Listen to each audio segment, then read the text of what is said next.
पंचम स्कंध षष्ठ अध्याय शुकवाच हे सर्वभूत आत्माधीर ऋषभ से अवतार जार नाम जोगेश्वर जोग साधिले से अपार राजवाच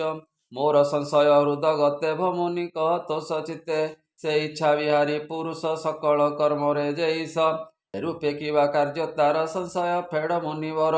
अष्ट आश्चर्य दाता हो एड़े क्लेश जे काई पाई कवच जे प्रश्न कल हे राजन कही शुण सावधान ऐश्वर्य आदि धन जेते नित्य कदर्य महीपते जार मूल लोभ ज्ञान शोक रस आदि काम ए सर्वजार मूल होई प्राणी को बंधन कराई के साध्य करू मने मूढ़ पाम रही न जने एबे ओ शुण महीपाल राजा ऋषभ महाबल जार अखिल लोकपाल वहंती चरण जुगल से देव नानादि लक्षणे जड़र प्राय आचरणे भ्रमती नाना देश ग्रामे जोग शिखाई जोगी गणे एमते गला केते दिन शुण राजन एक मन ऋषभ मने विचारिले देह छाड़बू बोइले आत्मारे मन को बुड़ाई निश्चल ध्याने मन दे मते मुक्ति फल रूप होई से ईश्वर स्वरूप चूर प्राय देह मन इच्छा जुहारे महाज्ञान दक्षिण कर्णाट सहरे मिलिले कुकुट नगरे तहिर उपवने से ही बुलंती मुक्त वेश होई हेमंत पवन बेगरे अग्नि जलिला अति खरे वनस्थ जीव वृक्ष मान शीघ्र जे करई दहन से जड़ रूप जोगेश्वर पशिले अग्निर भीतर पवन बेगे अग्नि खरे दहिला तांक शरीरे आसांडपण जेणु होई कुपथ मान से लवई कली जुगरे नर नाथ होइबे माया विमोहित शौच पवित्र दूर करी देवता निंदा से आचरी कलिर आचार जे सन तहिरे होई मति भ्रम देव ब्राह्मण यज्ञ मान निंदा करिवे अनुक्षण सुपथ कर्म जे हुड़िवे कुमार्ग पथ आचरिवे कहिबा शुणनुप वर ए जे ऋषभ अवतार राजस गुण रहे युक्त भक्ति कले से विख्यात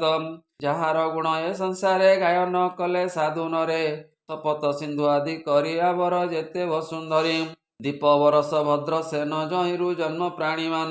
निखिल जन जे ठाकुर तार जन्म अवतार गायन करती हर से जे अज्ञान पाप नाशे धन्य से प्रिय व्रत वंशे जहि जन्मिले विष्णु अंशे ए धन्य से राजा मध्य श्रेष्ठ भक्त मध्य रे से गरिष्ठ एहार कुले के आचरी से वंशे विष्णु अवतरी देव ब्राह्मण गुरु आदि देवता नर जे प्रसिद्धि से सर्वगुरु भगवान ऋषभ परम कारण तांक अद्भुत कर्म विशुद्ध जेते आचरण प्राणी मानक पाप हरे परम मंगल मंदिरे श्रद्धारे शुणती जे नरे हरसे गावंती सुस्वरे चंचल मन स्थिर करी जे अबा बदने उच्चारी विषय तापे बुड़ी थाई भक्ति भेड़ारे से तरई हे पुरुषोत्तम को से पाई जार प्रसाद रक्षा नहीं शुण कहवा नुपवर जे यदु वंशर ठाकुर ताहार भृत्य को भाजन से जे अनादि भगवान